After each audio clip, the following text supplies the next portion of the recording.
আসসালামু আলাইকুম। আমি জিএম আমি Motiurrahman or of GM Motiurrahman is now actually taking মানে একটা ক্লাস নিচ্ছি SES for all student about আমরা যে ছিলাম যে প্রোগ্রামটা যে MS PowerPoint এর উপর আমাদের একটা প্রোগ্রাম সেই প্রোগ্রামের আজকে প্রথম টিউটোরিয়াল বা প্রথম ভিডিও বলতে পারেন। এর আগেও আমরা দিয়েছিলাম যেগুলোতে আমরা কোনো নেরেট করতে পারি নাই, যার কারণে অনেকের যেগুলো আসলে শিখা বা বোঝা অ্যাকচুয়ালি ইম্পসিবল না, বাট একটু কষ্টকর। সো সেই হিসাবে আমরা নতুন করে আবার প্রথম থেকে না প্রথম ভিডিও আপলোড করছি এবং আমরা শুরু করছি, মূল ভিডিওতে চলে যাচ্ছি। তার আগে আপনাদেরকে বলি, আপনারা যেহেতু নতুন, আপনারা আপনাদের বন্ধু বান্ধব বা আশপাশের মানুষদেরকে ইনভাইট করতে পারেন গ্রুপে এবং ভিডিওগুলো শেয়ার করতে পারেন। ওকে, কমেন্ট বক্সে আমরা হয়তো ইউটিউবের যে ভিডিওটা থাকবে সেই ভিডিওর লিঙ্কটা দিয়ে দিতে পারি, কারণ আপনারা আপনার গ্রুপে যা ভিডিও মানে যত যত ভিডিও আপলোড হবে সব ভিডিও ইউটিউব থেকে আপনারা দেখে নিতে পারবেন, কিন্তু ইউটিউবে সাবস্ক্রাইব করে রাখতে পারেন ফর মেনি আদার ভিডিও। যে অনেক বিভিন্ন ধরনের ইউটিউবে থাকবে, র্যান্ডমলি বিভিন্ন ধরনের ভিডিও আপলোড হবে, আর শুধুমাত্র যে আমাদের গ্রুপে MS ওয়ার্ডের মানে MS পাওয়ার পয়েন্টের বিষয়গুলো আপলোড হবে। সেই হিসাবে আমি মনে করি আপনারা MS পাওয়ার পয়েন্ট গ্রুপে এনজয় করবেন এবং শিখবেন, এবং আপনারা সেই সাথে ইউটিউবেও আপনারা এটাকে আপনার ইয়ে করতে পারবেন, সাবস্ক্রাইব করে রাখতে পারেন, বেল বাটনে ক্লিক করতে পারেন, এই আর কি।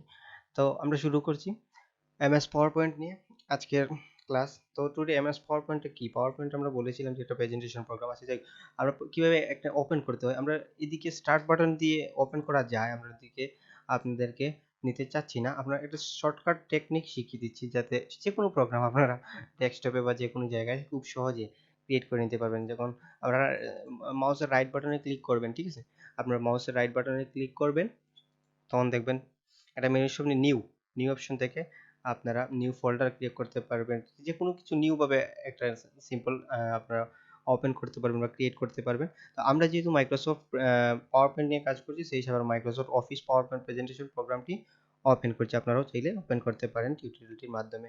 ওকে, নাও আমরা এটাকে ওপেন করলাম, নাম আমরা রিনেম করছি না, আপাতত রাখছি, আমরা মূল প্রোগ্রামে প্রবেশ করছি। So it is the window of, আমি মাইক্রোসফট পাওয়ার পয়েন্টের 7 ভার্সন ইউজ করছি। আপনারা বিভিন্ন ভার্সন বর্তমানে 19 আছে, 19 মাইক্রোসফট 19 আমার জানা মতে এখন পর্যন্ত আপডেটেড ভার্সন, আরও আসবে সামনে। আরও আমরা যখন শিখছিলাম তখন আছে মাইক্রোসফটের যে 2003 ভার্সনে শিখেছিলাম। আমি একটা ব্লগ লিখেছিলাম, সেই ব্লগে কিন্তু আমি বিস্তারিত আলোচনা করেছিলাম। আমার ধারণা যে যদি একটা ধারণা বা লেখা মানে পড়ার মাধ্যমে আমরা বিষয়টাকে বুঝি, তাহলে আমরা মাইক্রোসফট ওয়ার্ড নিয়ে বা যে কোনো বিষয় নিয়ে আর কি মূলত পড়ে যে জ্ঞানটা অর্জন করা যায়, বা সেটা আসলে দীর্ঘ সময় থাকে। হয়তো উপস্থিত সময়ে আপনি হয়তো হয়তো কাজে নাও লাগতে পারে, কিন্তু পরবর্তী সময়ে যখন আপনি মূল অ্যাক্টিভিটিসে যাবেন, যখন ডিজাইন করবেন পাওয়ার পয়েন্ট প্রোগ্রাম বিভিন্ন কোম্পানির, বা নিজের কোনো একটা প্রেজেন্টেশন ক্রিয়েট করতে যাবেন, তখন কিন্তু ওই যে আপনি প্রথমেই অর্জন করেছিলেন বা যে জ্ঞান অর্জন বা পড়ার মাধ্যমে যেটা অর্জন করেছিলেন, সেটা কিন্তু ধীরে ধীরে আপনাকে সাপোর্ট করে। যে সেই সাপোর্টটা আসলে খুব বড় একটা জিনিস। যারা বুঝেন তারা নিশ্চয়ই জানে যে আসলেই লেখাগুলো কিভাবে সাপোর্ট করে। আমরা বলেছিলাম 7টা বিষয় নিয়ে আলোচনা লিখা আমরা ব্লগে লিখেছিলাম, ঠিক আছে। সেই ব্লগ অনুযায়ী আমি আজকে ধারাবাহিকভাবে ক্লাস বা টিউটোরিয়াল নেওয়ার চেষ্টা করছি। যে এখানে দেখুন, আমাদের প্রথমে আমরা বলেছিলাম 7টা বিষয় থাকে, সেই 7টা বিষয় home, insert, design, animation, slide show, review, view, এগুলো থাকে, ঠিক আছে। তো আমরা প্রথমে হোম থেকে শুরু করছি। হোমের ভিতরে আরো বেশ কয়েকটা থাকে, 1 2 3 4 5 6 ছটা 7টা বিষয় আছে হোমের ভিতরে, যে clipboard, slide, font, paragraph, drawing, এরপরে আমাদের আছে যে এডিটিং, ঠিক আছে। এই যে বিষয়গুলো, এই বিষয়গুলো দিয়ে মূলত আমাদের ডিজাইন করা হবে, যে কোনো কাজ করা হবে, ঠিক আছে। তো ক্লিপবোর্ডে আমাদের দেখতে পাচ্ছি পেস্ট, কাট, কপি, ফরম্যাট, এটা সবাই বেশি, আপনাদের বেশি সময় কপি পেস্ট এবং এইগুলোর কাজে লাগবে এই হোম বাটনের ক্লিপবোর্ডের অপশন থেকে।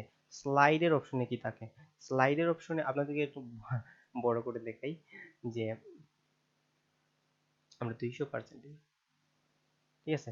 এর মধ্যে হোম বাটনে আছে, হোম বাটনের ভিতরে ক্লিপবোর্ড, ঠিক আছে। ক্লিপবোর্ডের স্লাইডের ভিতরে এই যে লেআউট, রিসেট, ডিলিট, এই সময় স্লাইডটা শুধু নিউ স্লাইডের কাজে আসবে, লেআউটটা আপনাদের কাজে আসবে, ঠিক আছে। রিসেট এগুলো আপাতত কাজে আসবে না, বাট কাজে আসবে পরবর্তী। হোম বাটনে আমরা আছি। হোমের ভিতরে আছে ফন্ট, ফন্টের ভিতরে এই যে এখানে আছে আমাদের, এটা হচ্ছে যে আপনারা এই ফন্ট সিলেক্ট করতে পারেন, ইংলিশ, বাংলা, এমনি ফ্রেঞ্চ, যে কোনো ফন্ট সিলেক্ট করতে, স্পেশালি আমরা বাংলা এবং ইংলিশ মানে ফন্ট ব্যবহার করে মাইক্রোসফট মানে পাওয়ার পয়েন্টে কাজ করব এবং আমাদের বিভিন্ন প্রোগ্রাম তৈরি করব বলে আশা রাখছি। আর তারপর এখানে ফন্ট কালারের অপশনে, ফন্ট কালার, এই ফন্ট বিভিন্ন বিষয় আছে, বোল্ড, ইটালিক এসবের বিষয় ফন্ট আর অপশনে। এটা কোথায় আছে? হোম বাটনে। যে কোনো মানে প্রাথমিক কাজটা আসলে হোম বাটনে হয়, এইগুলো আসলে প্রাথমিক কাজ।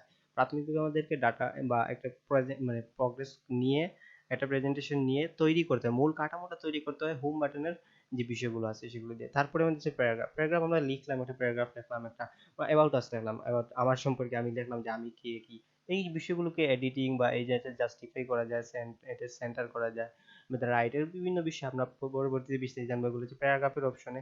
আমরা পরবর্তীতে যখন কাজ করবো তখন আমরা প্যারাগ্রাফের অপশন থেকে সেন্টার করো, জাস্টিফাই করো, এরকম আমরা বলবো, তখন কিন্তু আপনাদেরকে বুঝতে হবে। সেই হিসাবে আমরা বলছি যে প্যারাগ্রাফ কোথায় আছে, প্যারাগ্রাফ হচ্ছে হোম বাটনে, এরকম ফন্ট কোথায় আছে, ফন্ট হোম বাটনে, আর ক্লিপবোর্ড কোথায় আছে, ক্লিপবোর্ড হচ্ছে হোম বাটনে, এরকম বিষয়গুলোকে আমরা এই জন্যই বলছি যে পরবর্তীতে আমরা কমান্ড করবো। আমি সরাসরি বলবো না যে ফন্টে যাও, প্যারাগ্রাফে যাও, স্লাইডে যাও, ক্রিয়েট নিউ সাইট, তখন বলবো আপনারা যেমন যে ক্রিয়েট নিউ সাইটে যেতে হবে।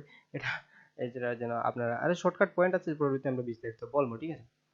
তারপরে হচ্ছে প্যারাগ্রাফ, প্যারাগ্রাফের পরে আমাদের ড্রয়িং, ড্রয়িং এর আমাদের যে আমরা যে প্রেজেন্টেশন দেখেছিলাম আগে, যে যে সাউন্ড সিস্টেম যেখানে নারেট করা হয়নি, সেখানে আমরা কিন্তু এই যে শেপগুলো আমরা ব্যবহার করেছি বা এই ড্রয়িং ইনস্ট্রুমেন্ট বা টুলগুলো ইউজ করেই কিন্তু আমরা সেগুলো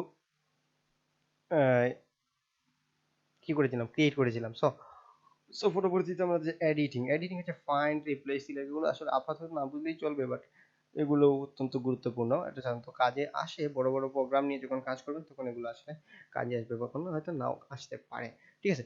পরবর্তী সেশন আমাদের হোম শেষ, হোমের পরে ইনসার্ট, ঠিক আছে। ইনসার্টে কি আছে? ইনসার্ট মানে মানে যুক্ত করা। ইনসার্টের বাংলা হচ্ছে যে যুক্ত করা। এই জায়গা দিয়ে যত আপনার প্রোগ্রামে যত ধরনের যুক্ত সম্বন্ধীয়, মানে আপনি ছবি যোগ করতে চান, আপনি ফটো যোগ করতে চান, তারপরে ভিডিও, মানে বিভিন্ন ধরনের ক্যারেক্টার, আইকন, বিভিন্ন বিষয় আছে। যেমন আপনি আপনার মোবাইল নাম্বারটা লাগবে, মোবাইল নাম্বারের সাথে মোবাইলের একটা আইকন আনতে চান, সবকিছু আসলে ইনসার্টের মাধ্যমে ইনসার্ট করতে হয়। ইনসার্টের মাধ্যমে, ইনসার্ট মানেই তো আপনারা যে যুক্ত করা, যে কোনো বিষয় আমরা ইনসার্টের মাধ্যমেই আসলে যুক্ত করবো, ঠিক আছে, যুক্ত করব। আমাদের ভিডিও, আমরা কোনো ভিডিও আমরা 8 মিনিটের বেশি আমরা কোনো ভিডিও করবো না, সেই হিসাবে আমরা ইনসার্টের অংশটা শেষ করে আমরা আহ, শেষ করছি টেবিল, পিকচার, ইনসার্টের কিছু পিকচার, ইলাস্ট্রেশনের যে বিষয়টা আছে, পিকচার, এরপরে হচ্ছে অ্যানিমেশন, এগুলো দিকে না, আর কিছু নাই। যে ওয়ার্ড ইনসার্টের ভিতরে আছে, টেক্সট এডিটিং এর জন্য এগুলো আমরা ইউজ করব, আপনাদেরকে পরবর্তী ভিডিও আরো বিস্তারিত বলবো। তারপরে আছে দেন মিডিয়াস, তারপর আমরা দেখি অ্যানিমে ডিজাইন আছে, বিভিন্ন ধরনের ডিজাইন আছে, পেজ সেটআপ, এগুলো থাকবে ডিজাইন, এই ডিজাইনগুলো থাকবে। এগুলো আপনারা নিজে নিজে প্র্যাকটিস করবেন, তাহলে পরবর্তী ভিডিওগুলো বুঝতে আপনাদেরকে সুবিধা হবে, ঠিক আছে। অ্যানিমেশন, অ্যানিমেশনের ভিতরে কাস্টম অ্যানিমেশন বা এগুলো যা আছে, এই যে এগুলো আপনার কাজে আসবে।